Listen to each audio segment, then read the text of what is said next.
Hey hi friends, welcome to my blog. कैसे हो आप लोग? मैं अच्छी हूँ, बहुत अच्छी हूँ। आज मेरी मैंने बताया था कि मेरी कोर्ट में डेट था, तो मैं जाके आई और बस कुछ नहीं, मुझे नेक्स्ट डेट दे दी है, तो अभी नेक्स्ट डेट पे जाना है और गई और डेट मिली है वापस, बस वही हो रहा है। तो नेक्स्ट डेट पे जाऊँगी। हमारा अभी चल रहा है क्रॉस वेरिफिकेशन, जो मुझे एक ही सवाल 10 बार पूछे जाते हैं घुमा फिरा के, और वो ना मैं गुस्सा आ रहा है मुझे इसके ऊपर। एक ही सवाल 10 बार, आप कैसे इनकम आती है, क्या है, ये है वो है, और नेक्स्ट में सब मेरी सोशल मीडिया पे क्या इनकम आ रही है और मैं कितना अर्न करती हूँ, ये सारी चीज़ें मेरे साथ मुझे सवाल जो आप पूछने वाले हैं। वो तो ठीक है, कोई इशू नहीं, वो हम लोग लेल कर लेंगे, जवाब दे देंगे। जो है वो बता देना है, जो है सच, मुझे सच ही बोलना है, मुझे सच के साथ जीतना है, मुझे झूठ बोल के कुछ नहीं करना है। तो जो रहेगा वो मैं सब सही बता दूंगी आगे, जो भी फैसला आया ठीक है, कोई प्रॉब्लम नहीं है। तो बस यही हुआ था। और दूसरा है कि मैं, आपको पता ही होगा कि मैं ब्लॉगिंग बनाती नहीं हूँ। आप सोच रहे होगे कि ये सब व्यूज़ के लिए या अपनी आईडी, तो नहीं, ऐसा कुछ भी नहीं है, व्यूज़ के लिए कुछ नहीं है। और ऐसे भी मेरा ये आईडी मोनेटाइज भी नहीं है कि मुझे इसमें से इनकम मिलेगी, तो ऐसा कुछ नहीं है। इनकम के लिए कुछ नहीं कर रही हूँ। ये सारी चीज़ें मैं इसलिए सेव करके रख रही हूँ अपने अकाउंट में कि ये सारी चीज़ मैं याद रख सकूँ कि क्या चीज़ है। कुछ सारी बातें हैं कि मैं भूल जाती हूँ, याद नहीं रहता है, तो ये सारी चीज़ें मैं बस अपने लिए ही बना रही हूँ। और जो लोग मुझे पसंद करते हैं, जो लोग मुझसे प्यार करते हैं, उन लोगों के लिए ये मैं बना रही हूँ कि वो लोग जाने कितने सालों से वो लोग मेरे साथ जुड़े हुए हैं और मेरे बारे में जानना चाहते हैं। तो बस ये, इससे मैं आप लोगों के साथ जुड़ी रहूँगी। आपको मेरी सारी हकीकत, मेरी सारी सच्चाई इसमें मैं आप लोगों के साथ शेयर करूँगी, जो भी है। लेकिन ये चीज़ है कि मैं ब्लॉगिंग कुछ नहीं करूँगी, मुझे ब्लॉग्स नहीं बनाने, मुझे कोई इंटरेस्ट भी नहीं है। मेरा मेन आईडी जो है वो है शॉपिंग विद नेहा, जो यूट्यूब में मेरा दूसरा आईडी है, वही मेन आईडी है और मैं उसी में मेहनत करती हूँ और उसी में ही मेहनत करूँगी। जो भी मैं इनकम कर, मुझे यूट्यूब में, ऑब्वियस है सब लोग यूट्यूब में इनकम के लिए ही आते हैं, क्योंकि यहाँ से पैसे अर्न कर सकते हैं अपनी मेहनत से। जितनी ज़्यादा मेहनत, जितना अच्छा आप परफॉर्मेंस देंगे, उतनी अच्छी आपको अर्निंग होगी। तो मुझे फालतू चीज़ें करके, ये मैं कहाँ गई, ये सारी चीज़ें करके, मुझे ब्लॉगिंग करके मुझे यूट्यूब नहीं बनाना था। और मुझे कुछ ऐसा करना था ताकि आपका भी फ़ायदा हो और मेरा भी फ़ायदा हो। तो मुझे इस टाइप का कुछ कंटेंट करना था, इसलिए मैंने शॉपिंग विद नेहा का यूट्यूब आईडी ओपन किया। ये आईडी मैंने इसलिए ओपन किया है क्योंकि मैं यहाँ पर आपके साथ तो थोड़ी बहुत मेरी ज़िंदगी के बारे में शेयर कर सकूँ, या मेरी मस्ती, कभी कभी किसी कुछ अच्छा ओकेशन है, बर्थडेज है, या तो वो सारी चीज़ें मैं शॉपिंग विद नेहा में नहीं कर सकती। वहाँ पे मैं एक ही कंटेंट डाल सकती हूँ, जो मैं बताती हूँ कपड़ों का, वही कंटेंट डाल सकती हूँ और कुछ नहीं डाल सकती। इसलिए मैं ये यहाँ पर आपके साथ ये सारी वीडियोज़ शेयर कर रही हूँ। कुछ बातें जो मुझे बतानी है, आप लोगों से शेयर करनी है, वो चीज़ ही मैं यहाँ पे करूँगी। तो ये आईडी मेरा मोनेटाइज है भी नहीं, ना ही मेरे से कुछ है। तो मैं यहाँ पे, और इतने सब्सक्राइबर भी नहीं है, तो मैं बिंदास यहाँ पर खुल के बात कर सकती हूँ। क्योंकि ज़्यादा सब्सक्राइबर होते हैं तो सोच समझ के बोलना पड़ता है, क्योंकि फ़ौरन कुछ ना कुछ हम लोगों को नेगेटिव कमेंट्स आ जाती है। तो यहाँ पे मैं फ्री हूँ और मैं बिंदास यहाँ पे बात कर सकती हूँ। तो इसलिए ये वाला आईडी मैंने ओपन किया है कि मैं यहाँ पे अपने हिसाब से रह सकूँ, अपने हिसाब से। तो ज़्यादा व्यूज़ मत डालना मुझे सच्ची में, मुझे बस जो लोग मेरे साथ जुड़े हैं, सच बताती हूँ, मुझे जो लोग मुझे इतनी प्यारी कमेंट करते हैं, जो लोग मुझे इतना प्यार करते हैं, उन लोगों के साथ मुझे मेरी बातें शेयर करनी बहुत अच्छी लगती है। इसलिए मैं ये कर रही हूँ, आप लोगों के साथ शेयर कर रही हूँ। तो बस अभी देखिए, आज मुझे फ़ोन आया था, और वो चीज़ लड़की की मैंने बात बताई थी कि उसको मैंने बोला था कि तो अपना वकील चेंज कर दिया और उसका अच्छे से, वो इतनी खुश है, मुझे बोला, मुझे आज कॉल आया था और इतनी खुश थी वो, मुझे बोल रही थी कि दीदी आप मेरे घर पे आइए खाना खाने के लिए, अब कब आने वाले हो। तो नेक्स्ट डेट, उसकी भी नेक्स्ट डेट और मेरी भी नेक्स्ट डेट सेम ही है, तो शायद हम लोग मिलेंगे उस दिन और हम लोग बात करेंगे उसके साथ। वो बहुत खुश थी, तो मुझे भी बहुत खुशी हो रही है कि चलो मेरे गाइडेंस से, मेरे कहने से किसी का अच्छा हो रहा है। मेरा तो होगा ही, जो भी होना है वो होगा, नसीब में भगवान ने जो लिखा है वो हो जाएगा, पर उसका जो अच्छा हुआ तो मुझे बहुत अच्छा लग रहा है, खुशी हो रही है। अगेन मेरे वीडियो से आपको बार बार एक ही चीज़ मैं आप लोगों के साथ स्प्रेड करती रहूँगी, यही मैसेज आपको देती रहूँगी कि अगर आप एडजस्ट कर सकते हो हस्बैंड वाइफ तो प्लीज़ कर लीजिए, हो सके तो डिवोर्स ना लीजिए। मैं हमेशा हमेशा आप लोगों के से एक ही चीज़ मैं आप लोगों के साथ शेयर करती रहूँगी और मेरे सारे मोस्टली वीडियो में आपको यही बताती रहूँगी कि अगर एडजस्ट कर सकते हो तो एडजस्ट कर लेना, मत करना डिवोर्स। ये डिवोर्स जो है वो हमें लगता है कि हमें छुटकारा मिल जाएगा, लेकिन नहीं। एक सिंगल मदर, एक सिंगल लड़की की जो ज़िंदगी होती है ना, सबसे बेकार होती है कसम से। आप कितने भी अच्छे रहोगे, कितने भी सही चलते रहोगे, फिर भी आप पे उंगली उठेगी। आप सब लोग ना आपको खुश नहीं देख पाएंगे, वो लोग सोचेंगे कि ये अकेली होके कैसे खुश रह रही है, लोगों के आंखों में चुभोगे।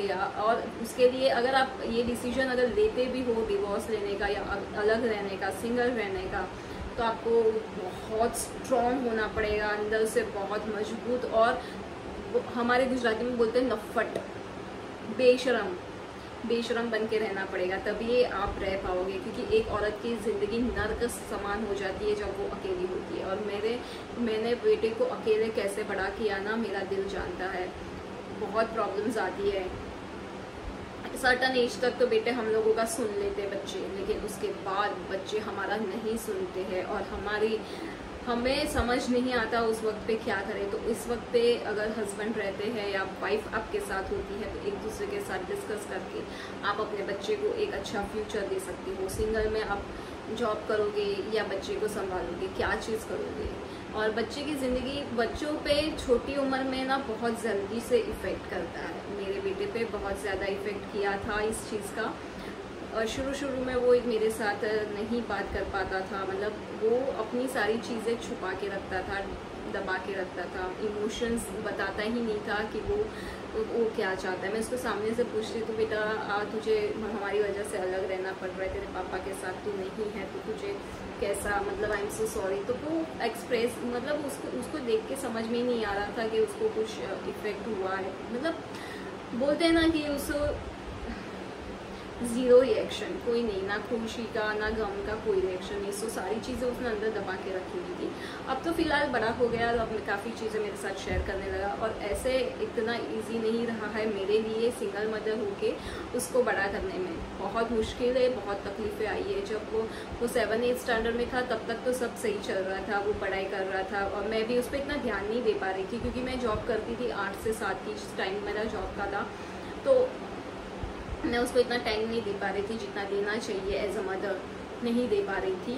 और आके शाम को आके मैं थक जाती थी, तो वो अपना पढ़ाई करता था और मैं अपना सो जाती थी। उस वक्त तो ना टिकटॉक था, ना ये वीडियोस थे, ना यूट्यूब, कुछ नहीं था। इनफैक्ट मेरे पास टच स्क्रीन वाला मोबाइल भी नहीं था, तो मोबाइल में भी पड़े रहना ऐसा कुछ था नहीं। मैं बेटे पे ध्यान देती थी पर इतना नहीं दे पाती थी जितना देना चाहिए। तो बहुत मुश्किल आई थी। ज़्यादा मुश्किल मुझे तब आई जब वो 8th स्टैंडर्ड में आया। 8th स्टैंडर्ड में तो फिर भी चला गया, हो गया, लेकिन 9th और 10th स्टैंडर्ड में मैं इतना रोई हूँ। वो बेटे ने मुझे इतना रुलाया है। ऐसा नहीं है कि उसने रुलाया है, बट उसकी एक एज ऐसी थी कि मैं उसको समझ नहीं पा रही थी, ना मुझे समझ में आ रहा था कि मैं उसको कैसे हैंडल करूँ। मेरे लिए वो बहुत ही डिफ़िकल्ट टास्क था मेरे लिए एज ए सिंगल मदर।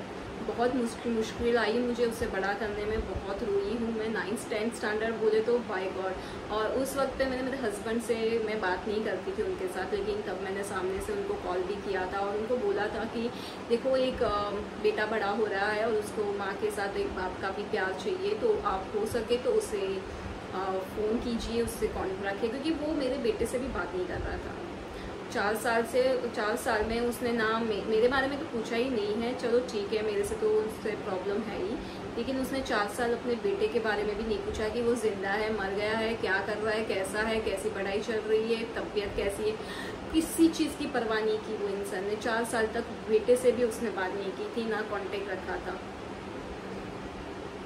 बहुत तकलीफ़ें झेल के मैंने बड़ा किया है बेटे को। तो मैंने उनको कॉल करके बोला भी था कि देखिए ऐसा है कि अब वो बड़ा हो गया है, मैं हैंडल नहीं कर पा रही हूँ, उसको नहीं समझ पा रही हूँ। हो सके तो आप उसे फ़ोन कीजिए, उससे बात कीजिए, क्योंकि उसको एक बाप के प्यार की भी ज़रूरत है। तो उस टाइम पे उन्होंने मुझे, वो तब क्रिश 9th स्टैंडर्ड में था, तो उनका मुझे रिप्लाई ये आया था कि तेरे माँ बाप ऐसे बात बोल रहे हैं कि बेटा तो हमारे पास है ना, कहाँ जाएंगे, उन लोगों को तो सामने से आना ही पड़ेगा। ओके एग्री, अगर मैं ये नहीं कहती, चलो बोला होगा मेरे मम्मी पापा ने, लेकिन एज अ फादर आपकी रिस्पॉन्सिबिलिटी बनती है। बेटे का क्या कसूर था कि जो आप बेटे से बात नहीं करते थे? बेटे से तो बात कर ही सकते थे आप, उसकी तो कोई गलती नहीं थी ना। जो बोले थे मैं बोली होंगी या मेरे माँ बाप बोले होंगे।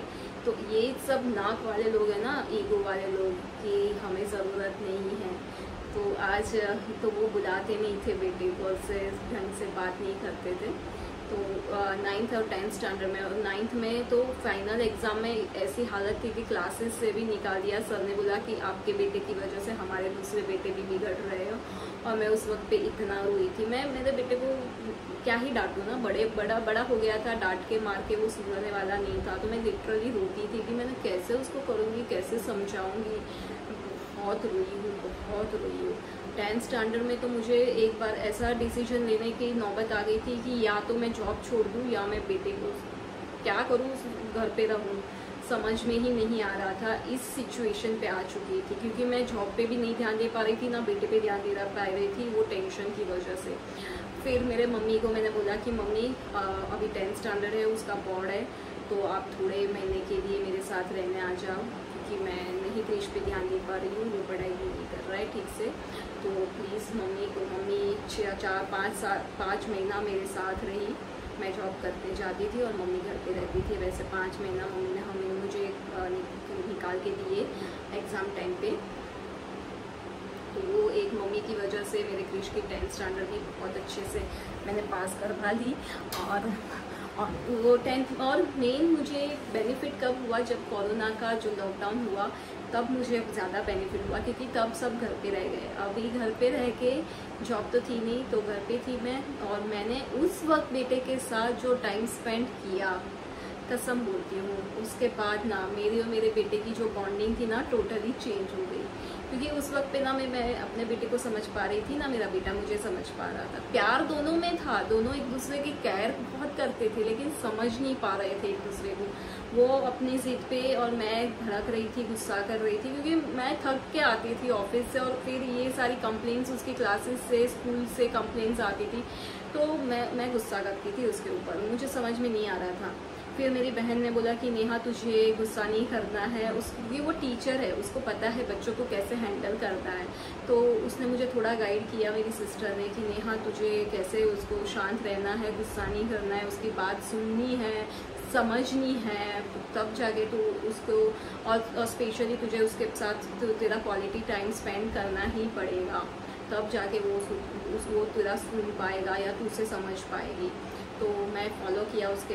लॉकडाउन भी हो गया तो मुझे एक वो बेनिफिट मिल गया उसके साथ टाइम स्पेंड करने का, और रियली टाइम स्पेंड करने के बाद उसकी बात सुनने, उसके साथ बातचीत करके उसको थोड़ा समझी मैं, तब जाके हम दोनों की आज जो बॉन्डिंग है मेरी और मेरे बेटे की, मतलब कोई नहीं बोलेगा कि मैं उसकी माँ हूँ। दोस्त की तरह हम दोनों एक दूसरे के साथ रहते हैं, और हम दोनों बात करते हैं तो लोगों को लगेगा ये कितना सीरियसली झगड़ते हैं। हम लोग झगड़ते नहीं रहे होते, हम लोगों की बॉन्डिंग ही वैसी बन गई जी। दो दोस्त तो कैसे बात करते हैं, अब ये चला ऐसे वैसे, हाँ उस तरीके से मैं और हम दोनों के बीच की बॉन्डिंग हो गई है, टचवुड।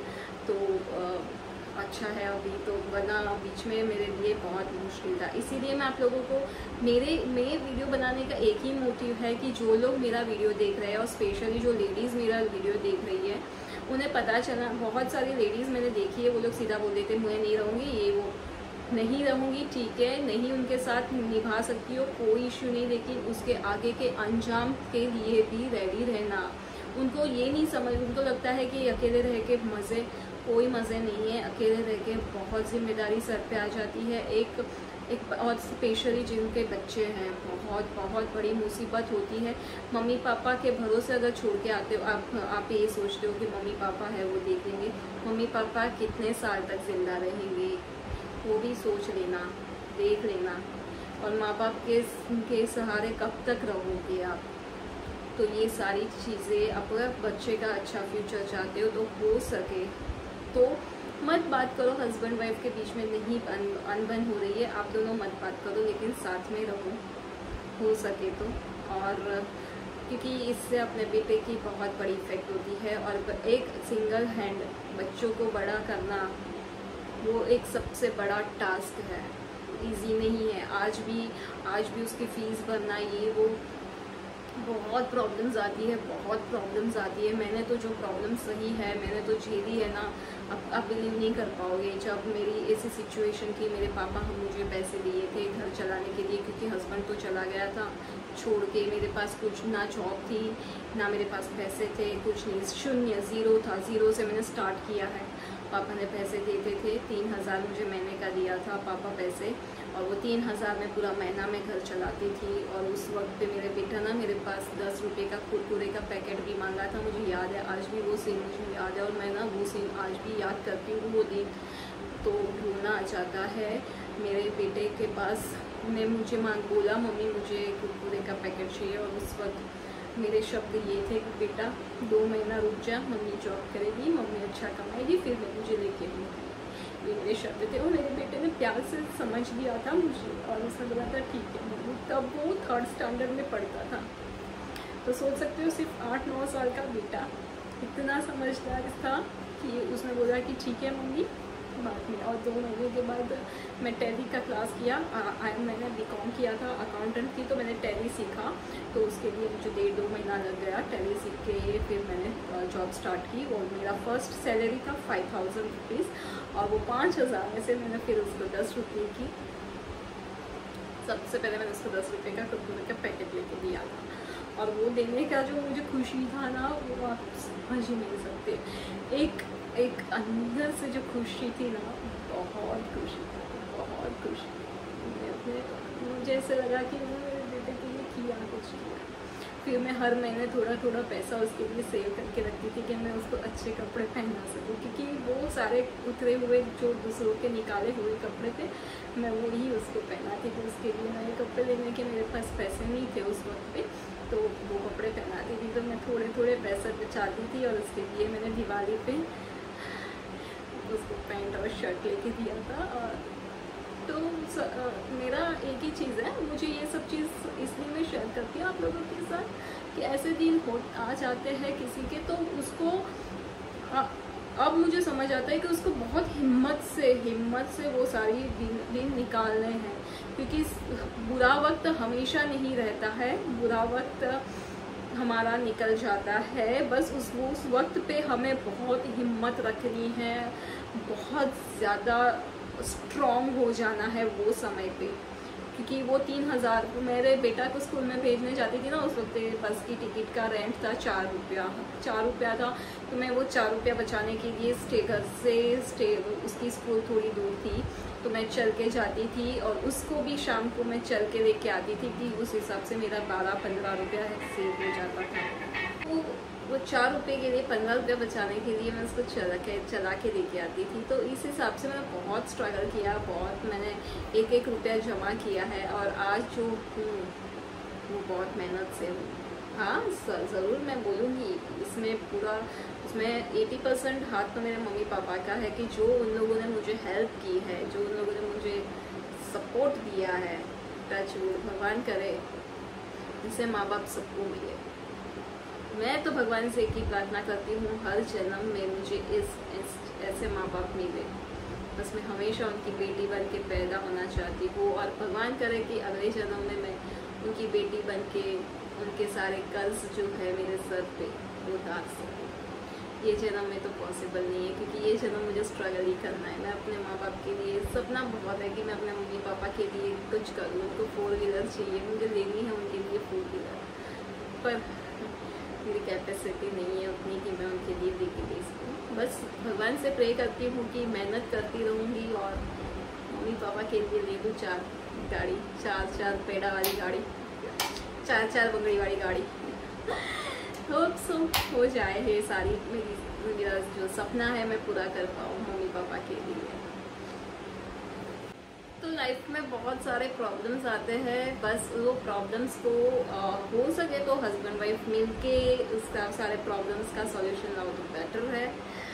बाकी लड़ाई झगड़े तो सारे घर में होते रहते हैं, कोई नई बात है नहीं। थोड़ा सा सह लो, थोड़ा सा एडजस्ट कर दो, दोनों को, हस्बैंड हो या वाइफ हो, दोनों को बता रही हूँ कि एडजस्ट कर लो, ज़िंदगी का नाम वही है।